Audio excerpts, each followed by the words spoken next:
the Charter and laws of Prince George's County. Congratulations. Thank you. And my job now is to elevate the work here in Prince George's County and fulfill its potential. Let me start at the end of this interview, or at least the end as we saw it on News 4. You asked her about good news. Mm-hmm. Tell me why you asked that. Because the county needs some good news. Yeah, it does. You know, it just seems like loss after loss after loss. And more so in Prince George's than we're seeing anywhere else in our region. And it's like, so what are we going to do about it? You know, what are we going to do about these economic engines that are going away? This is, for more context, your seat in the News 4 newsroom for a conversation about how our team checks their facts, fights for answers, breaks stories, and holds each other accountable.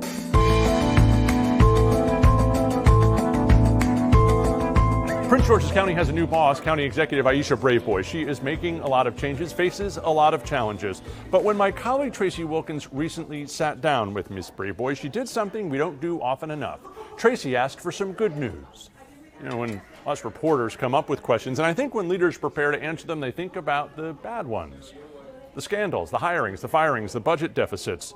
But as neighbors, we all want to know that there's a better day coming for Prince George's County. So for more context on what the county is facing, I asked Tracee about her good news question and so much more. And she didn't exactly have a list of good news for you. She didn't answer, right? But we shared a moment where I was saying, listen, we want to break some news if you got some news to break. Yeah, and right. she's like, yeah, no, we've got some announcements coming. We've got some positive things coming. You believe her? I do believe her. I've been hearing rumblings of some ideas of some projects, specifically around the Blue Line corridor. What's going to happen with Northwest Stadium if the Commanders do make it to D.C. and that deal is signed and they end up leaving? And it looks like it's going to be some good news there. One of the ideas that we talked about early on, I believe we broke this, that some of the folks who are interested in what's going to happen with that area were proposing an idea of having a youth sports venue that can be used all year round, and that would kind of be like the mecca of youth sports. Even if they built a new space for them, that's kind of what the draw would be. Because Prince George's County has so much skin in the game in so many sports, national sports. And a lot of these kids come out of the county to go on and do some really big things in basketball and football and a lot of other sports.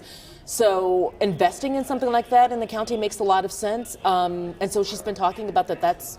Who knows how quickly that will turn around and what that will look like and whether the Commanders may, have a part in it as well. There was some talk about that being the possibility too. And she also said some other things that were important about Greenbelt. Now, this I felt was news. I mean, she was saying that whether we get the FBI or not, we're going to start developing a Greenbelt.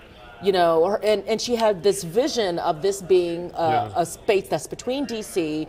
and Baltimore and makes sense. It's like the center of the region in some area, in some ways.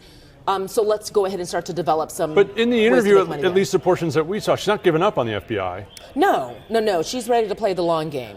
But at the time that we had that interview, there was, I think, a little more hope for the possibility of them being able to drag this out.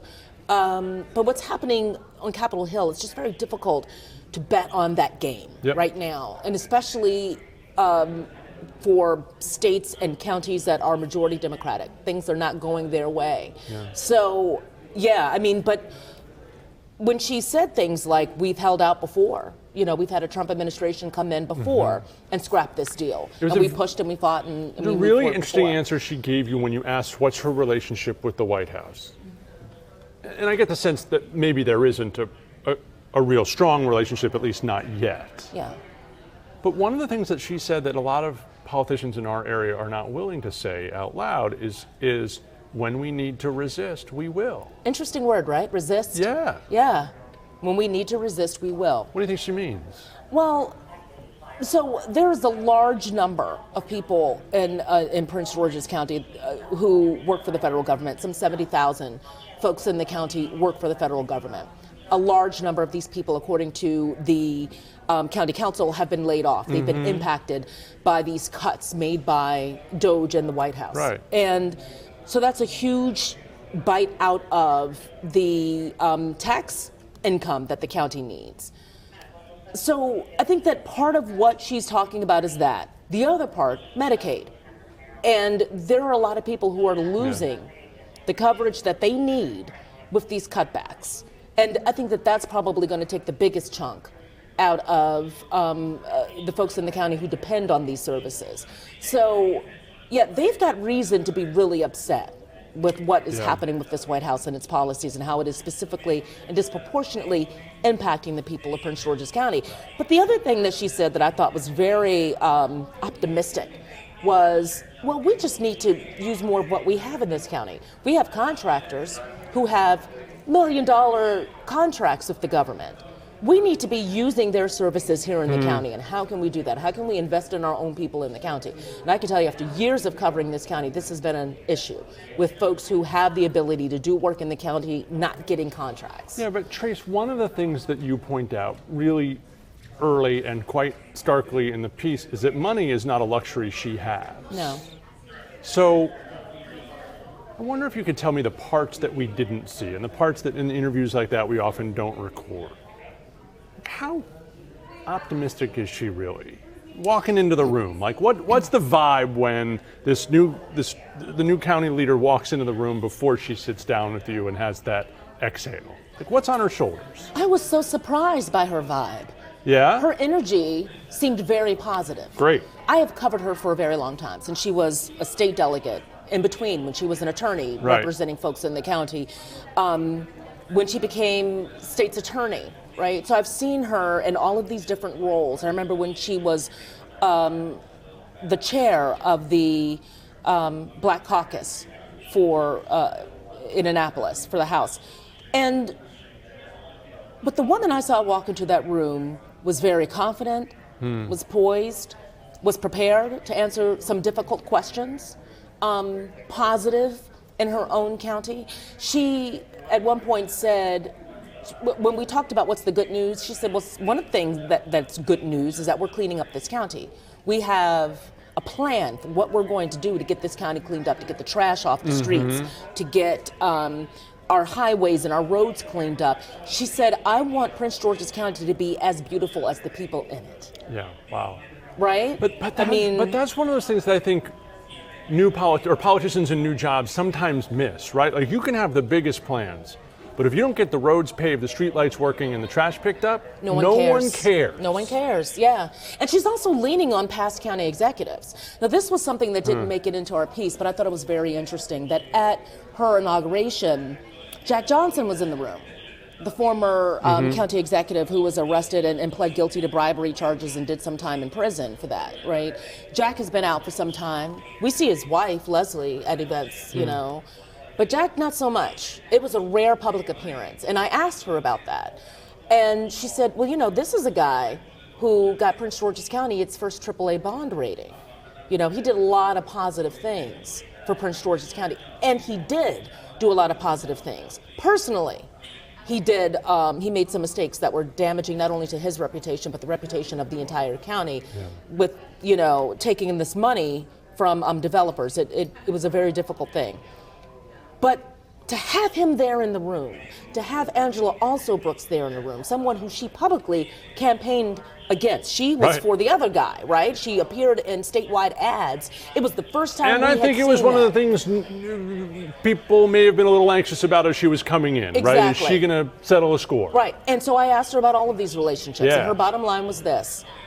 Senator also Brooks and I have a very good relationship. She was at my inauguration.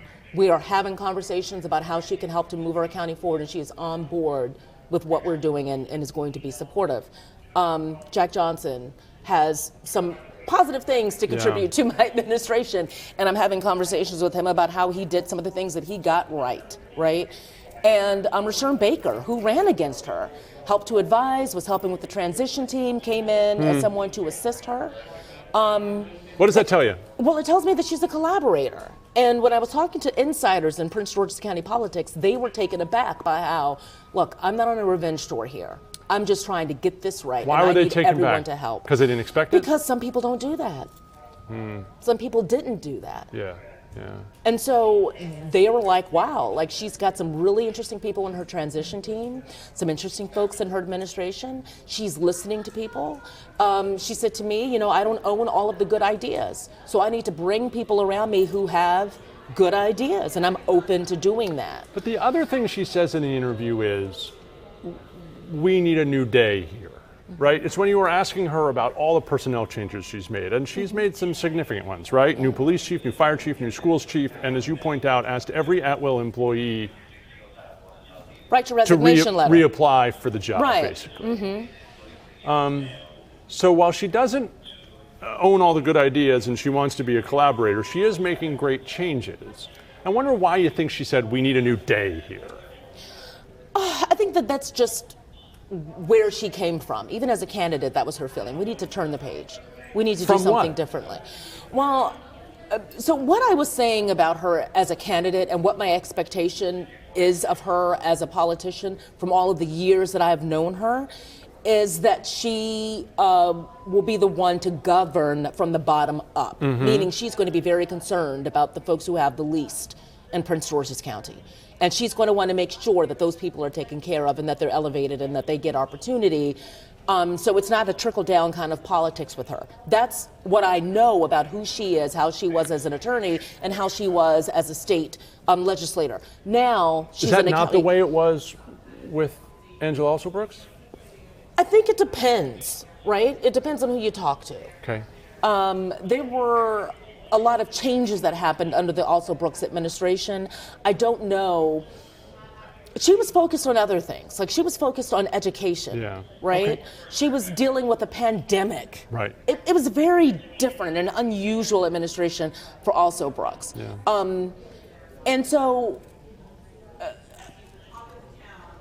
whether she did or didn't pay attention to those areas, I don't, she had to do the curfew. Sure. Right? So that is something that we know that she did. That was actually effective.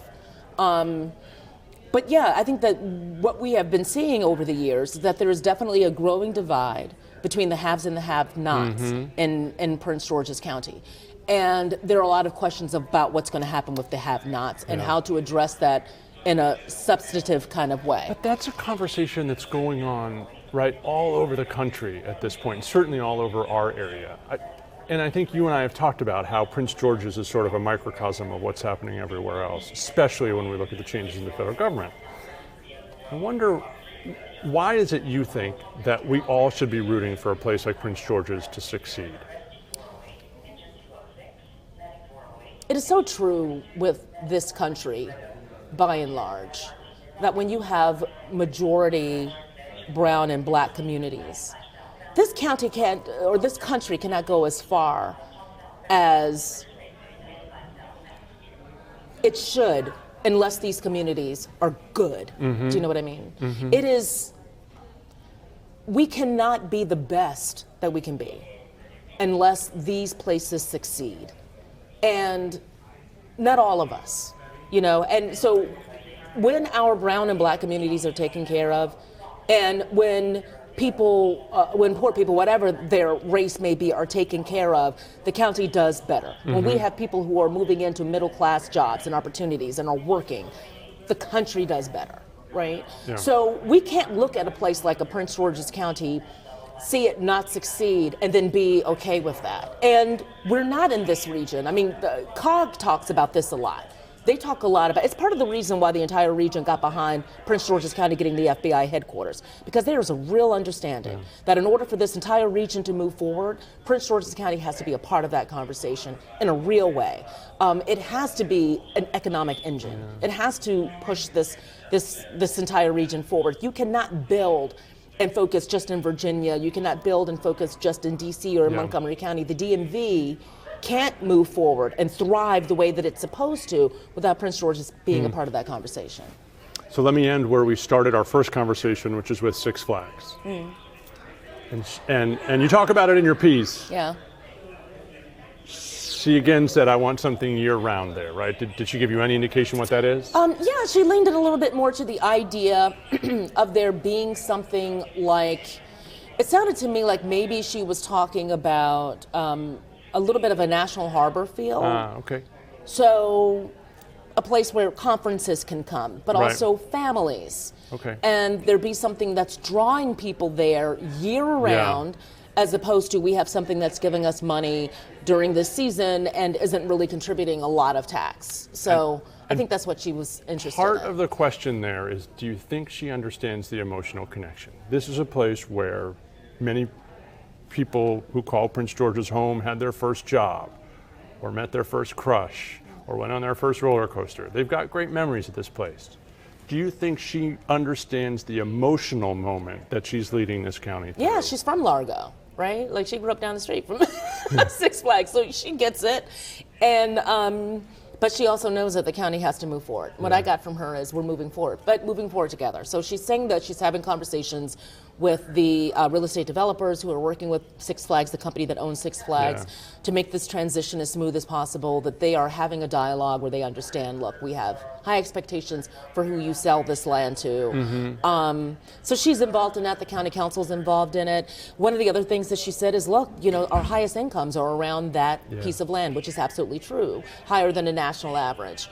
And so these are educated folks, these are people who have a lot of money to spend, these are people who are going to be involved in this process and in the conversation for what happens there. So she gets it, they're moving on. You still care about Prince George's so deeply.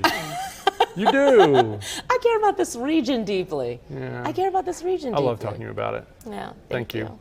The county does have a full plate. Its new leader seems to have a few ideas on how to tackle issues she's facing. She's new to the job. She's not new to the county. I'm glad she sat down with Tracee, and I'm so glad we could get with Tracee to unpack it all. If you like this kind of context, like it, subscribe it, come back for more. We've got a ton of it. Follow me on social media at TEDNBC4. I'm Ted Oberg from the News 4i team. I'll be here working for you.